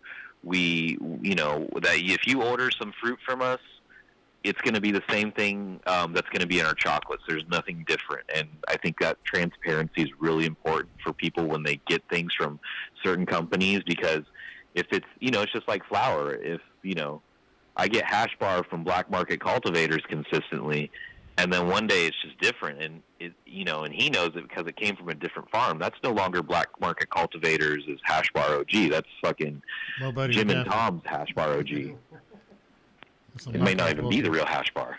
Well, if you didn't get it from black market cultivators, it probably doesn't have Phospholode or Avid on it. Honestly, as a longtime smoker, we need a little bit of that Phospholode. That's what was in all the OG, So little P-load fucking that helps fight COVID, guys. Hey, have you ever tried P-load on mushrooms? No. Let's try it. I don't even know if that even is a Like a thing. huge Super Mario shroom. Oh my god. There's actually a strain that would grow like that. It's called Malabar, and they discovered it in India, and it grows out of elephant shit. But it gets to caps the size of dinner plates. That sounds good. That's that one we added Phospholode to it. All right, we're gonna send you. You send us all your golden bars, and we're gonna send you a vial of Phospholode. I mean, it's the red cap stuff. That is stuff a lot. It is harder to get nowadays. I think we got one bottle left. Well, what is the What is the right mindset to be ready to take mushrooms? To go on a trip? Because listen, all full disclosure, I've eaten mushrooms since the time I was 16. I'm 45, and sometimes I'm like, you know what? Like, I just don't want to go down that rabbit hole right now. Like, I feel like I'm not mentally in a place that I want to to open up certain things within my mind or not. Every time that is going to, either make me feel one way or the other. There's an amount of fear.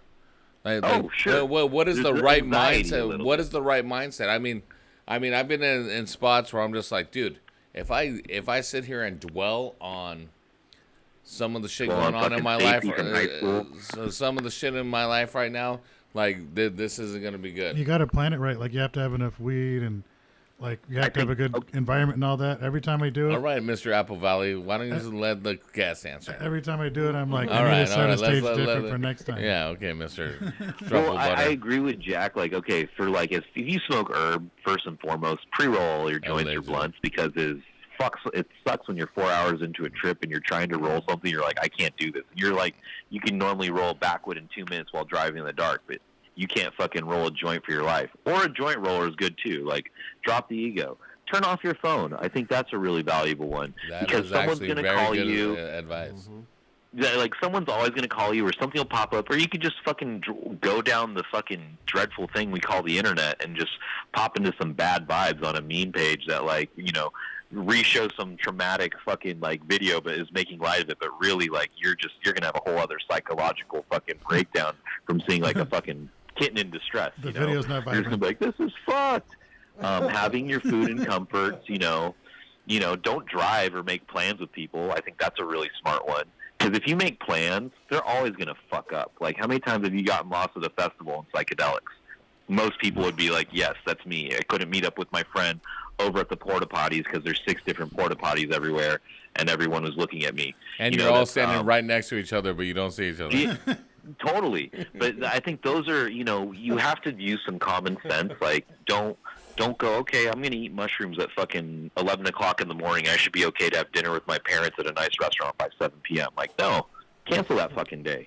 Like, be selfish a little bit and just do you, and try not to go, like, either be in nature away from people, but, like, don't go to the supermarket and, like, try to do things, because it's going to be difficult. And if you're someone who has a lot of anxiety already, you might have a panic attack and embarrass yourself, and that'll make things worse.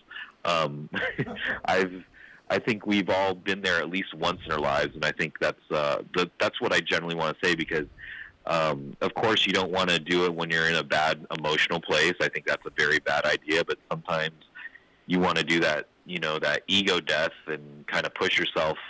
And if you're okay with that with yourself, go that direction. But I say for most people, don't do that, you know, if you're in a bad place emotionally. What about introducing mushrooms to someone that might be anti-drug, anti-mushroom, parents, these type of things that are like, no, only bad people take drugs. Well, I think. Go ahead. With that being said, right now there's such a common shift that it's normal conversation now. And how many Netflix documentaries are there on, like, you know, people healing their trauma with mushrooms? I don't know. And you know, Jack stole my Netflix subscription, and now I can't log in. You got canceled. This motherfucker. I mean, but Jeffrey but Dahmer. right now, Jeffrey Dahmer killed me. You know, it's kind of fucked up that, like, Jeffrey Dahmer is the big thing on it now, and about 2 months ago was, like, Fantastic Fungi. Like, we were talking about how mushrooms are helpful. Now we're like, it's Halloween. Let's talk about a guy who killed young men and ate them. Like, oh, fuck. That's October for you. You know, that, you know, maybe don't watch Jeffrey Dahmer's series while taking mushrooms. Like, it's not going to help. It's not going to help anyone in that room. Good advice. Or while trying to eat a steak dinner. It kind of messes that up. But so, like, let's say, you know, for the conversation for microdosing, I think that's a really powerful one, because a lot of, you know, depression and mental health affects everyone.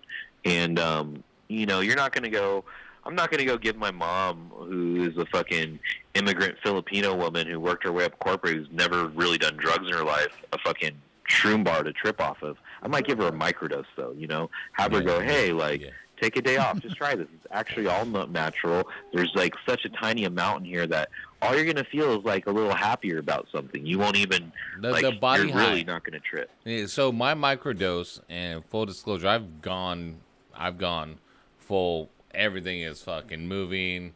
The floor is moving. I feel like I'm gonna shit, piss, and throw up all at the same time. And I don't know. Microdose? No, not off a microdose. Okay. Off as much as I could eat as possible. But the microdose, the body high, is like, okay, we're starting, and you might get a little bit of visual, like boom, but you know, and then it just kind of transcends into, you know, I kind of understand a little bit more about what's going on around me, about the environment around me, about other people's feelings, how you're kind of connected to everything a little bit. Absolutely, and there is a thread of connection through everything in the world, and being able to see that and outside your own ego. You said that earlier. Outside your own ego, your own self, and understanding, hey, this is how things affect me, how things I affect other things, and you could do that with a very small amount, and it alleviates the burden of me, because that's where we live, man. The whole culture of the Karen culture, I call it the Karen culture, where the Karens are like raging all over. You see all the videos on social media and everything going crazy. It's like, fuck, these people only think about themselves, have no actual idea of how they are affecting other people, or how other people are affecting them. They're just out of their fucking mind. It's like, hey man, if you smoked a joint and took a microdose, you might be okay. You wouldn't feel so entitled everywhere you go. I agree with that. There's some people who definitely need like a little bit of that, you get that childlike innocence again with mushrooms, where you understand, like, oh man, I said something harmful to someone that was kind of rude. I'm sincerely sorry about that. And they start to kind of see past their own bullshit that they usually keep up to justify themselves, like, oh, well, someone did this, so that's why I can act this way. And it's just like, mushrooms really kind of make you go, yeah, you can act that way, but you're still the asshole, like, yeah. And it's very humbling to have something have like that happen, because you have it. I think with what I like about microdosing too is I tell people, look, you do it for about 3 months, you might get that change in mindset, so you don't have to get another bottle again. I'm not trying to sell you into a new addiction and a new thing that you consume and it solves all your problems. Really, if we can change your mindset and how you approach things, with you taking a little bit every single day, and it makes you a better human being, that makes me far richer than, client for life will make me pretty well, do well, but overall, in the great aspect of karma, I think it's better that I help someone just improve their life and they move on and they can recommend that product to anyone else, and it kind of spreads like how mycelium spreads and keeps popping up little networks. And I think that's a lot more that's a lot better than just getting someone's money and going, okay, they tripped out a little bit, they felt okay, but they didn't change. So we try to offer that mindset. And even I have talked to customers for an hour at a time, just being like, okay, well, ketamine therapy is not working for you.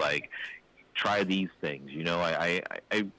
I've known people who've suffered from mental illness. I've lost friends who have taken their lives because they felt alone. And I think if I can hand you a little pill and talk to you a little bit, and it changes your trajectory in life, fuck yeah, 100%. It's like a fix-a-flat. You only got to use it the one time, and then the tire's good. You don't have to keep filling the tire with it every day. Yeah, but you're not addicted to it. It's the rat race that we're in. I always said it's like when I go on vacation to a tropical place and get my aloha back. Yeah, I could do that with a microdose of mushrooms, aloha in a bottle. And all it does, and all it really does for me, is give me perspective.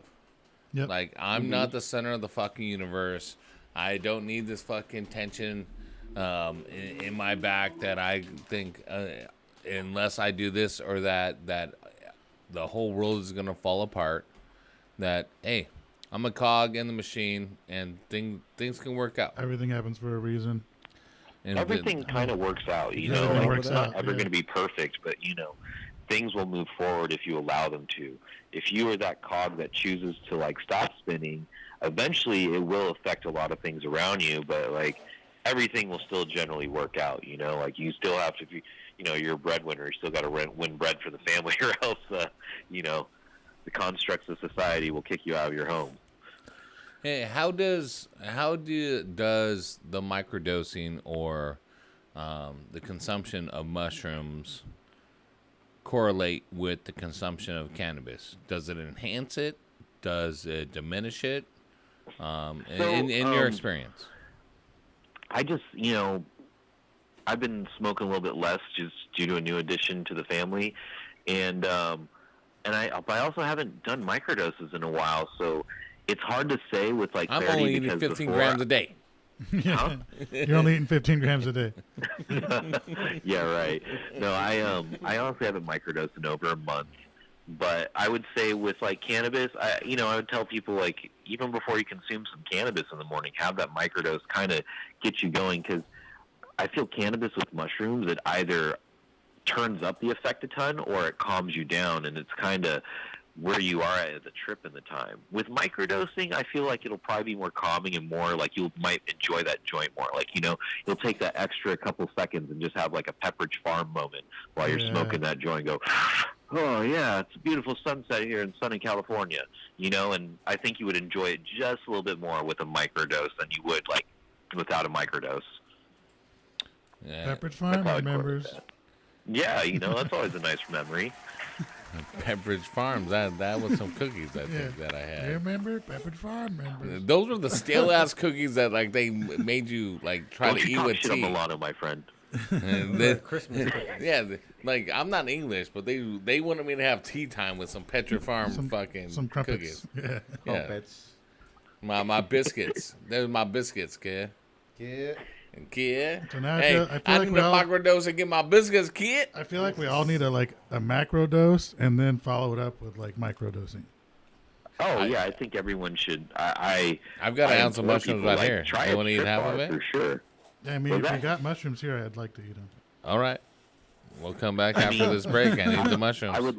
I would love to do a Trip Bar challenge with you guys, where maybe you and Jack just split a Trip Bar at the beginning of the show.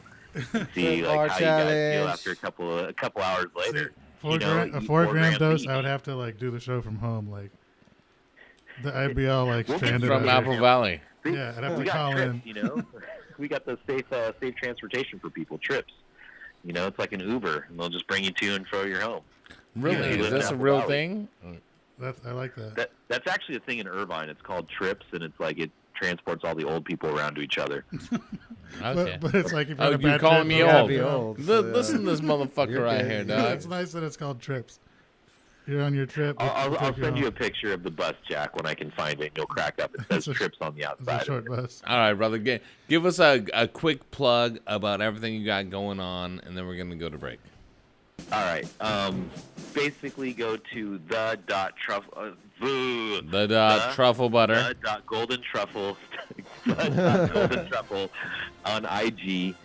DM us. Just tell us that you heard about us on the Heavy Tea Grow Show, so we can approve you in there. We'll connect you with one of our 3 vendors across the USA. We're safe access, so if you want some mushrooms, we'll get them to you. Just ask. So There you go. The golden truffle. And Yeah, this, on ha- IG. this has not been We're getting approved other or places, condoned by too. anything with DFZ Radio Yeah, or Happy Days Grow Show. Nothing's affiliated. Who It was is all this on the alleged. phone? Crank up. Hey, Lion's Safe Mane, access to Lion's Cordyceps. Mane, Yes. ready to go. We got Lion's Mane, Cordyceps, Reishi. I have no idea what That's that what is, we but got. it sounds delicious. It sounds super heady. Lion's head. Hey, brother, thank you so much for calling in. And we got to get you in studio. Let's do a little challenge. No, with- yeah, definitely will come in another time. We got, we'll get the Get Blaze service out there showing you guys what's on the pirate market. We'll do a roach fogger before that. Yeah. It'll be all sterile. Are when you these get here. roaches up in here? Stank killed that one. I think that was the only one we had. Yeah, So- because you be leaving fucking your food in here every fucking Wednesday. Now Yeah, we're it's your roach free. guys' food. You saw that. Yeah, That's a $40 service. Wait till you see what shows up in Apple Valley. Rattlesnakes and scorpions And fucking tweakers. and tarantulas. And baby roaches. There's tweakers in Bellflower, though. I'm not scared of them. They ain't showing up at your house. That's another level. Yes, they are. Yeah, because Desert tweakers are on another level. they're on another level. they got less teeth. All right.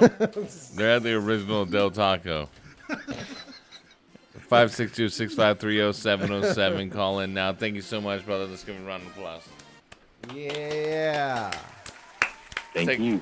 Let's take a quick break right here on the one and only DFZRadio.com and Heavy Teeth Grow Show. Coming right back with the wrap up. Just writing. I'm just writing in my right. In my right. Writing in my right.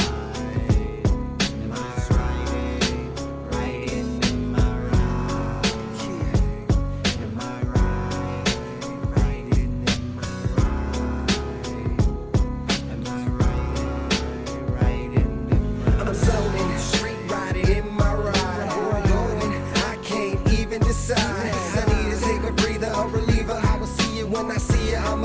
so I piece it. All I need is my speakers, yeah, the beat to rip. And to speak of this on some deeper shit. I'ma eat with this, you can't compete with this. Keep the reefer lit, keep the heater hit. Call it cheetah swift. When I hit my destination, I need some drinks to sit and keep on going, keep on rolling. Zoning, I'm not going home. Papa was a rolling stone, traveling down this lonely road. Never know where he's gonna go, but oh so ready though. Calm like the calm before the storm. Life's a metaphor, can't ignore. What's in store? Mechanic doors opening. I'm focusing, I'm hoping. I'm not hopeless. Everything that I've been working for, everything I've been hurting for, like the hunger that you can't ignore. It's right there and you can't afford to let it go. I'm just waiting. I'm just waiting. I'm just waiting. Riding in my ride. In my ride. Riding in my ride. In my riding. Riding in my ride. In my ride. Riding in my riding in my riding in my riding in my Symphonies tuned to a level volume. Windows cracked to feel the chilly breeze of the spirits calling. Night lights crawling, ricocheting off the water. Vision in the rear mirror, plus I'm watching what's before me. 360 peripherals keep us in the middle, like hubcaps rolling through instrumentals. It's the minimal, Millennium Falcon, master movement, middle dimensional. Metamorphous minerals, laser, DeLorean missiles. Megatron reassemble, coming together in the car with four symbols. Brazilian, African, Castaneda. Say the math for later, for now just enjoy the flavor. Golden Babodi, Kwani aside, forget the label. Japanese tires around American rims on a European car. Beautiful but so bizarre. And it's all on top of a black top. Riding through space, light speed, time still at a racer's pace. The final race.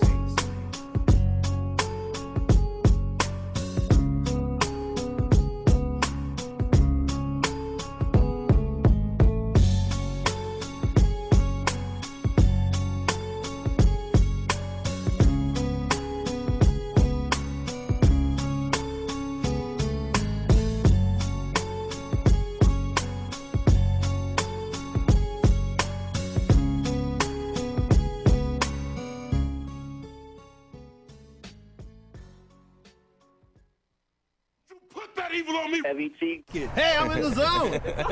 Dude, this shit is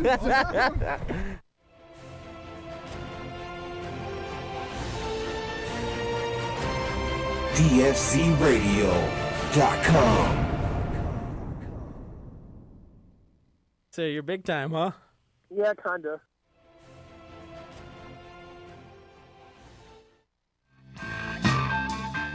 Hey, are you all right? I don't know, man. I am freaking out. I think I'm having a bad trip, bro. A bad trip? Things look fine to me. Looks like you just transplanted your girls into some happy hippie garden mix from Sanctuary Soils. So I'm not freaking out? Oh, you're freaking out, all right. And I would be too.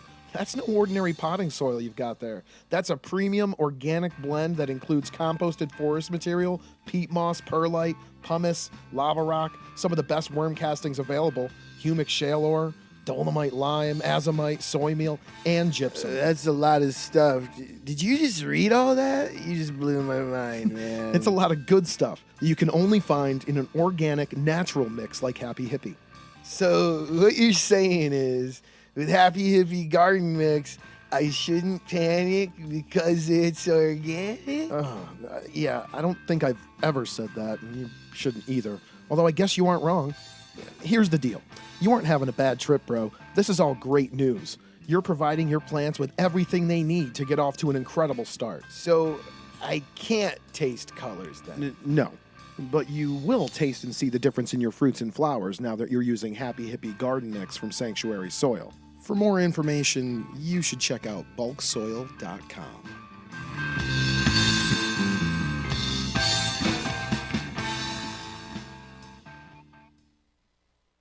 Woo!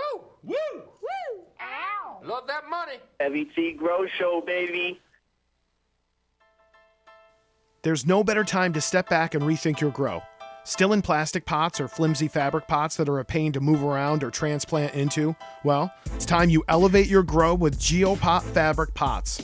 GeoPots are designed to withstand extreme moisture and salt-laden conditions, making them the ideal fabric pot for heavy hydroponic feeding programs and organic grows alike.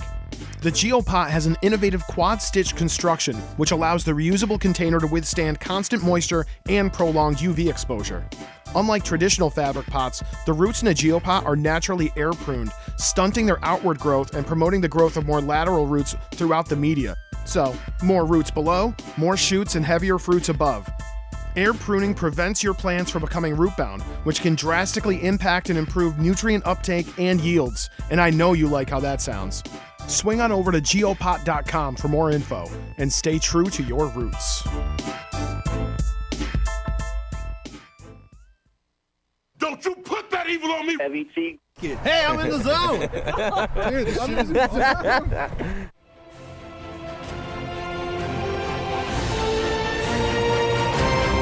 DFCRadio.com.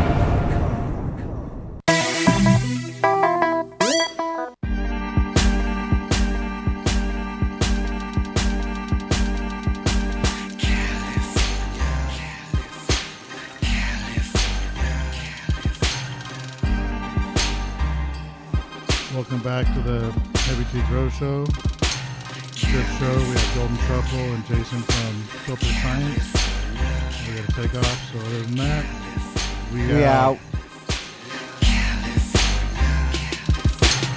7-7 Elk Cove, riding down the west coast. Candy paint dripping cause I just got a fresh coat. California raised me, an LA baby. The Chevrolet raisin, scraping on Dayton's, riding down Rosecrans. Get with the program, call me the drone man, the hydros potens. Got your eyes low, lower than the ocean. Just west coasting through the coast with the potion and the best dro to smoke. The baddest bitches, girls in bikinis with ass and titties. The hustle game easy, you just can't believe till you see me on TV. Drive down the wrong street, might see the tech smoke. Hop in the ride and let's go to the west coast. This life is like a movie, you meet a model bitch, then you fuck her like a groupie.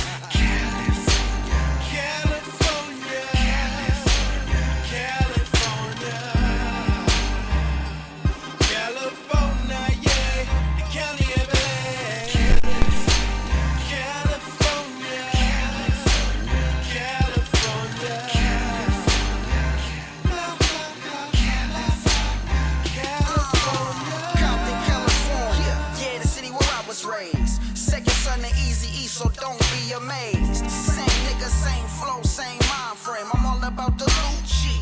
Fuck minimum wage, cruising through these Cali streets, smoking on this OG. Cash rules everything around me, I need more cream. West Coast, get it in. What the fuck you think? Saying I'm riding with you, really though, this money in the bank. E3 hotter than the California forecast. Burning up these tracks, nigga, I need more cash. Yeah, I'm a bona fide hustler. Fuck with my family or cash and I'ma cut ya. Real G's get it, that's only the obvious. Go against us, you know you facing the consequence. I love my state, but I really hate the politics. Better keep stepping, buddy boy, in the pile of shit. Yeah, in a pile of shit. E3, get it in, nigga, I'm live as shit. 3, 2, 1.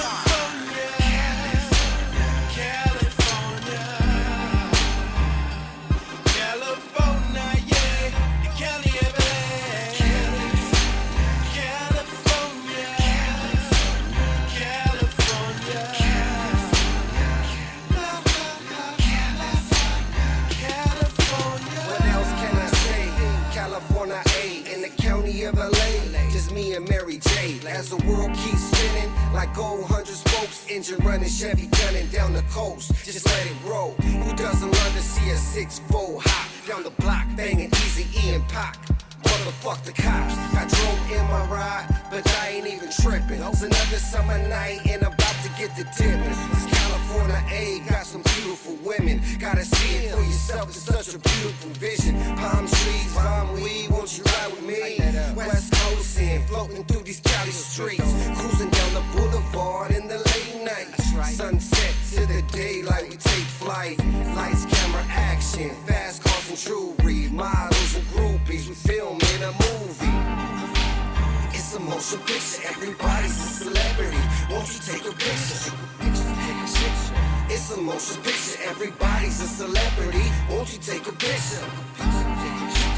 Latin girls, Asians, black girls, Jamaicans, white girls, they all on vacation. Pop another bottle, yeah, we buy 'em by the case, and we spitting big faces. California, California, California, California, yeah, Cali everywhere. California, California,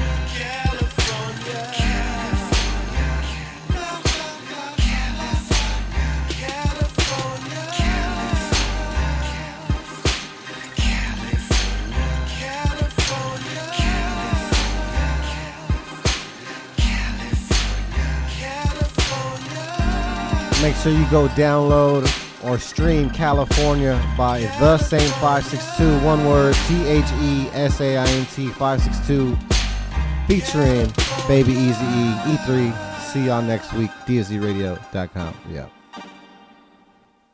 You are listening to Heavy T's Grow Show on DFZ Radio Network.